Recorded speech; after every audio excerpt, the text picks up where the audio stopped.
Hello students, welcome to TAI Academy. This is the third lecture of excretion and osmoregulation. आज हम पढ़ने जा रहे हैं एनाटॉमी ऑफ किडनी, जो हम इंटरनल स्ट्रक्चर ऑफ किडनी का पढ़ेंगे। इसमें चार मेन पॉइंट्स है। पहला पॉइंट है that is the dimension, second point है इट्स कवरिंग और कैप्सूल, थर्ड पॉइंट है इंटरनल स्ट्रक्चर और एनाटॉमी ऑफ किडनी, जो कि मेन इंपॉर्टेंट पॉइंट है, एंड लास्ट पॉइंट है that is the blood supply. इसमें हम जानते हैं सबसे पहले इसका शेप कैसे होता है। The shape of kidney is of bean, so it's bean like shape. So इसका बीन लाइक शेप है, तो इसकी लेंथ क्या होगी, इसकी विड्थ क्या होगी और इसकी थिकनेस क्या होगी, जो हम ये डायमेंशन में पढ़ने वाले हैं। So in the dimension we see that the length of its length of the kidney is about 10 to 12 centimeter. Its width is about 5 to 6 centimeter and the thickness is about 2 to 3 centimeter. कैसे आप याद रख सकते हैं? 10 to 12 centimetre का आधा होता है 5 to 6, इसका आधा होता है 2 to 3 centimetre. Is that clear? तो ऐसे आप आधा आधा करके उसको याद रख सकते हैं। यूनिट याद रखना है centimetre. Clear? Next is the covering और कैप्सूल। कवरिंग यानी क्या होते हैं, जो कोई भी जनरली प्रोटेक्टिव और बैरियर लाइक स्ट्रक्चर है, तो यहां पर भी वैसे ही स्ट्रक्चर है जो कि सबसे पहला जो बैरियर स्ट्रक्चर फॉर्म करता है that is known as the renal capsule, जो कि फाइब्रस लाइक स्ट्रक्चर होता है। So fibrous capsule which is inelastic that is known as the renal capsule which form barrier to the internal part of the kidney from the external parts. Okay, so that is the renal capsule. That renal capsule is covered with the adipose capsule. अगर जब कभी भी आप adipose नाम सुनते हैं that means of the fatty tissues. अगर fatty tissues है तो फैटी टिश्यू का रोल क्या होता है, दैट फॉर्म अ फोम और गद्दे लाइक स्ट्रक्चर। गद्दे जैसा जो स्ट्रक्चर फॉर्म करेगा, तो गद्दे जैसा अगर स्ट्रक्चर फॉर्म करेगा मतलब क्या है, वो प्रिवेंटिव फॉर्म रहेगा that prevent the mechanical injury. So adipose capsule prevent the mechanical injury to the kidney. Next is the what it adipose capsule covered by the renal fascia that connects the kidney to the internally abdominal cavity body wall. So internally जो रहते हैं, जो body cavity है, जो abdominal cavity है, तो उसके body wall को ये कनेक्ट करता है कौन? Renal fascia. ओके बच्चों, समझा आपको? Next point is anatomy of kidney, जो कि मेन पार्ट है इसका। एनाटॉमी ऑफ किडनी मतलब क्या है, जैसे ये completely bean shape like structure है ना, इसको हम अगर ऐसे वर्टिकली काटते हैं तो इंटरनली हम जब देखते हैं तो इसे कहेंगे लॉन्जिट्यूडनल सेक्शन। जो कि ऐसे खड़ा है तो खड़े को काटा मतलब ये लॉन्जिट्यूडनल सेक्शन हो गया। इस लॉन्जिट्यूडनल सेक्शन को हम देख रहे हैं इंटरनली। अगर इंटरनली देखते हैं तो ये पार्ट को हम कंप्लीटली पार्ट्स को हम डिवाइड करेंगे दो मेन पार्ट्स में। So that are the cortex and medulla. One is the cortex, another is the medulla. अब ये कॉर्टेक्स क्या है, जो peripheral region of the kidney, इसे हम कहेंगे कॉर्टिकल रीजन, और सेंट्रल रीजन है दैट इज द मेडुला। आप हमेशा एक बात याद रखिए, जब कभी भी कोई भी ऑर्गन या फिर पार्ट जिसे हम ट्रांसवर्स और वर्टिकली हम उसको कट करेंगे, तो पेरिफेरल रीजन को कहते हैं हम कॉर्टेक्स एंड सेंट्रल रीजन को हम कहते हैं medulla. So here the cortical region is peripheral and the central region is the medulla. The cortical region means cortex is of dotted like structure while medullary region is of straighted structure. Now dotted structure is due to the presence of Malpighian bodies and convoluted tubules, while medullary region means straighted region is due to the presence of loop of Henle and collecting tubules. अभी यहाँ पर आप कुछ चार नाम आप नए सुन पा रहे हैं, that are the Malpighian bodies and convoluted tubules, जो कि हमने कहा कॉर्टेक्स रीजन में होते हैं। कौन से मैल्पिगियन body and convoluted tubule.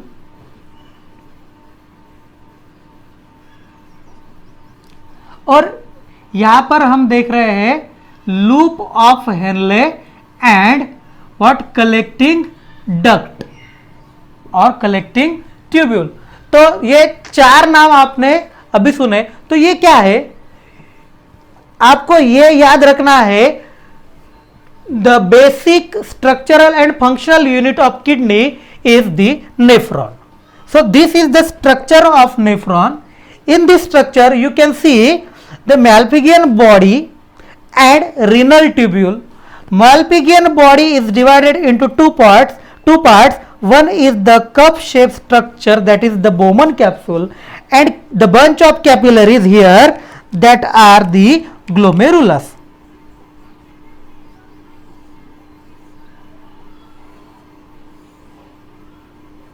So this is this structure is of glomerulus. So Malpighian body आपको अभी समझ में आ रहा है, जो कि कप शेप लाइक स्ट्रक्चर और ये सभी ग्लोमेरुलस से कंबाइनली जिसे हम कहते हैं Malpighian बॉडी। और ये जो रिमेनिंग स्ट्रक्चर है that is the renal tubule.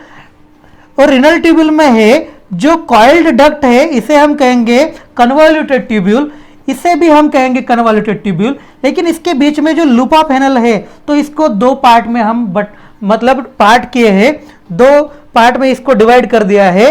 तो one part is before the loop of Henle, that is the proximal, and another is after that loop of Henle, that is the distal convoluted tubule.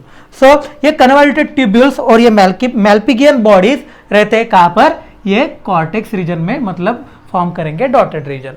And in the medullary region that is striated where presence of loop of Henle's and collecting tubule.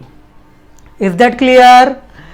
Now in the medulla there are pyramid like structure, that pyramid like structure of kidney so called the renal pyramids. renal आपको ये नाम याद रखना है, जब कभी भी renal आप सुनेंगे that means what, it is of kidney. so renal pyramid और medullary pyramid, medullary pyramid जो pyramid like structure होता है, they get converged into the renal papilla. ये जहां पर कॉन्वर्ज होते हैं वहां पर एक प्लेस फॉर्म करते हैं, that is the renal papilla. Renal papilla continue into the calyces. अब यहां पर दो टाइप के कैलिसेस होते हैं, one is the minor calyx and another is the major calyx. अभी माइनर कैलिक्स यानी क्या होता है, मेजर कैलिक्स क्या होता है, ये समझिए। जो पेपिला है यहां से कंटिन्यू होता है तो ये हमेशा ही माइनर कैलिक्स रहेगा। तो दो या तीन या फिर ज्यादा से ज्यादा, मतलब many medulla means many renal medulla forms the what, calyces, minor calyces, और वो ज्वाइन होंगे माइनर कैलिसेस और फॉर्म करेंगे major calyx. Major calyces combine and form an ureter. आपको हमेशा याद रखना है जो कैलिसेस है, ये कैलिसेस कंबाइन होकर मेजर कैलिसेस फॉर्म करते हैं। जो माइनर कैलिसेस होते हैं वो कंबाइन होकर मेजर कैलिसेस फॉर्म करेंगे और मेजर कैलिसेस कंबाइन होकर यूरेटर फॉर्म होगा। तो ये हमेशा याद रखना है। या फिर इसके उल्टा हम गए तो ureter branched into the major calyces again get branched and form minor calyces. Is that clear? Singularly calyx, plurally calyces. Now there is the extension of cortical region means cortex into the medulla that form column like structure. So column of the kidney is known as the renal column, plurally renal columns or columns of Bertini. Bertini is the name of scientist.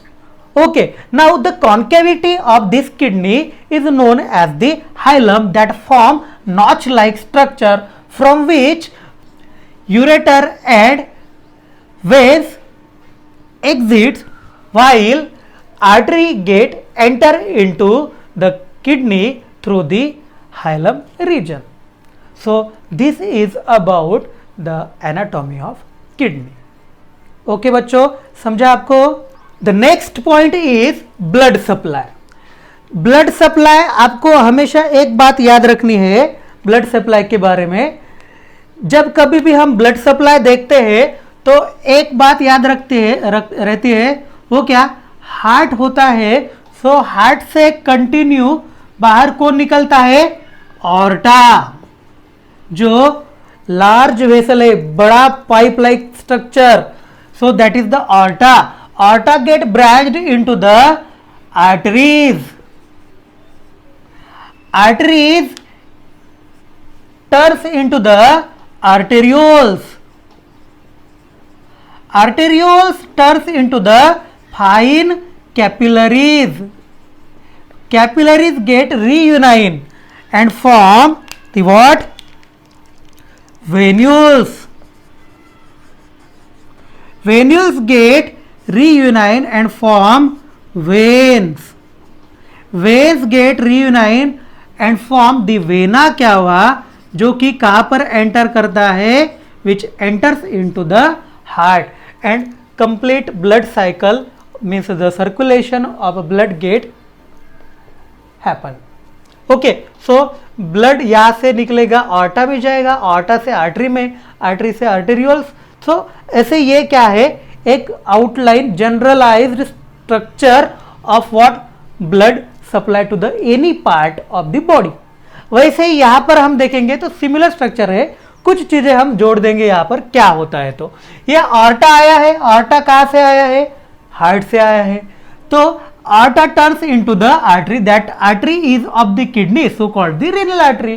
Renal artery enters into the kidney and get segmented or branched, and that branched arteries are known as the segmented artery.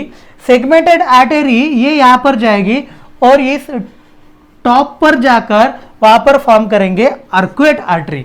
सो हम यहां पर देखेंगे aorta artery. तो artery कौन सी है बेटा? Renal artery है ना, रीनल आर्टरी. अब ये रीनल आर्टरी डायरेक्ट अभी तक आर्टेरियल में कन्वर्ट नहीं हुआ है, तो क्या याद रखना है? Segmented artery. Segmented artery. Segmented artery किसमें टर्न हो रही है? Into the arcuate artery. यहां पर लिखा है ये जो इस रीजन में होते हैं that are the arcuate artery. Arcuate artery. अब आर्कुएट आर्टरी टर्न होते हैं इनटू द आर्टेरियोल्स. किसमें टर्न होते हैं? आर्टेरियोल्स में. तो उन आर्टेरियोल को हम कहते हैं that are the efferent arteriole. Arterioles जो है, जो कि आर्टरी आर्कुएट आर्टरी से कन्वर्ट हुए हैं, तो ये कहां पर एंटर करेंगे? That enters into the Malpighian body means Bowman capsule of the nephron.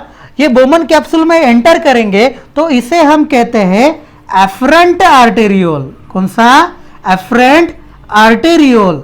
अभी एफरेंट आर्टेरियल जो है तो वो फॉर्म करेगा कैपिलरीज बंच और इसको हम कहते हैं glomerulus in the Bowman capsule.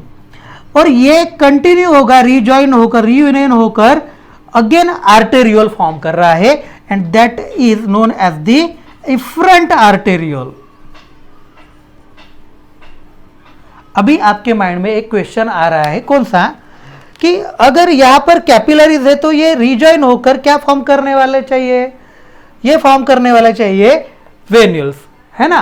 तो यहां पर वेन्यूल फॉर्म नहीं हो रहा है और क्या फॉर्म हो रहा है? Efferent arteriole. और इफरेंट आर्टेरियोल क्यों फॉर्म हो रहा है? क्योंकि इसको और कैपिलरीज फॉर्म करनी है. तो कैपिलरीज क्यों फॉर्म करनी है इसको? That capillaries get surround this tubular structure. और इस कैपिलरी को हम कहते हैं पेरी ट्यूबुलर कैपिलरीज और peri tubular network of capillaries.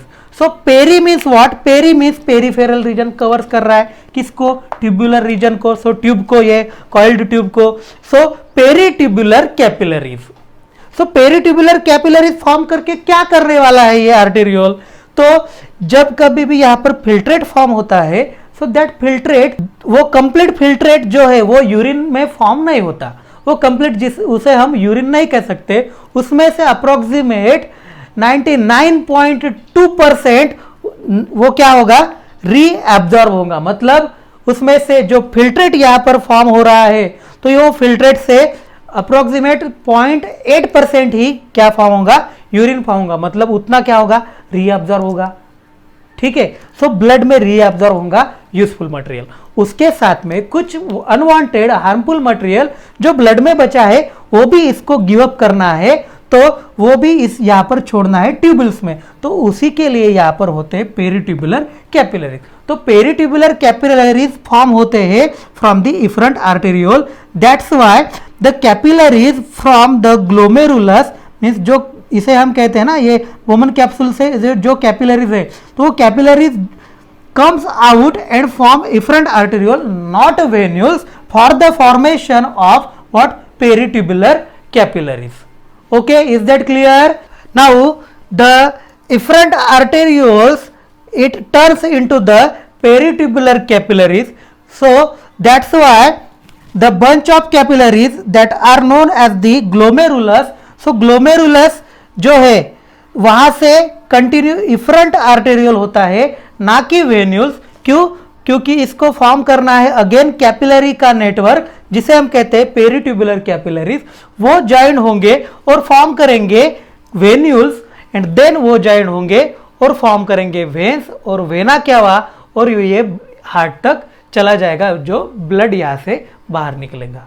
सो आपको समझा बच्चों क्या हो रहा है? The functions of kidney, there are 4 types of functions. First is the excretory function, second is the regulatory function, third is the endocrine function, and fourth is the metabolic function. First is the excretory function.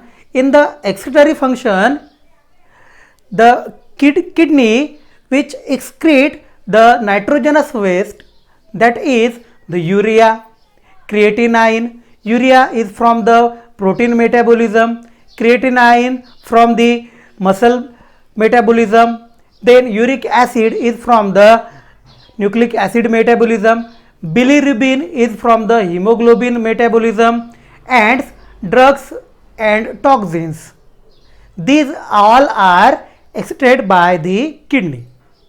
Next is the regulatory function. In the regulatory functions, kidney balance the water.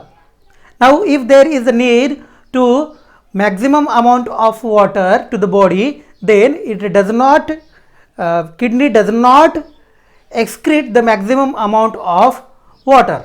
So that's why kidney maintain the water, and that is under the osmoregulation, or we call the osmoregulation. Next is the electrolyte balance. Electrolytes are of for example sodium, potassium, chloride ions, then bicarbonate ions and calcium ions. These all are the electrolytes, and kidney balance it. Next is the acid base balance. Okay, so acid base balance also done by the kidney. Third function is the endocrine function. Endocrine function, kidney act as endocrine also. First hormone produced by the kidney is the erythropoietin. Now what is the erythro?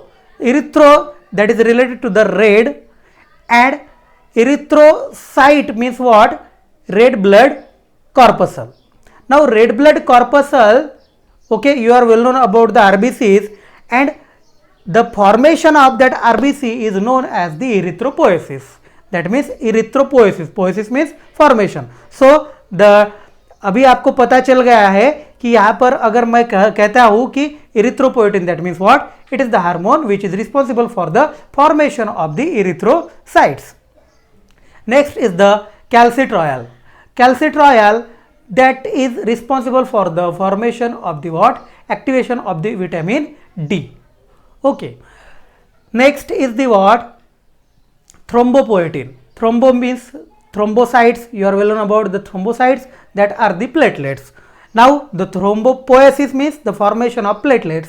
So the thrombopoietin, that hormone is the what? That responsible for the formation of thrombocytes. Next is the renin secretion. Now the secretion of renin by the JGA cells, means juxtaglomerular cells, that secrete the renin, which regulates the blood volume, blood pressure and the electrolyte balance. Now last functions of endocrine function is the prostaglandin. It secretes the prostaglandin that leads to the vasodilation of the afferent arteriole. Last function is the metabolic function. In the metabolic function, it synthesizes the glucose from the non-carbohydrates. That means the process is known as the gluconeogenesis. Gluconeogenesis, gluco means related to the glucose, neo means new, and genesis means formation. So glucose form newly, that means non-carbohydrates. Okay, so these are the functions of kidney. Okay, is that clear, बच्चों?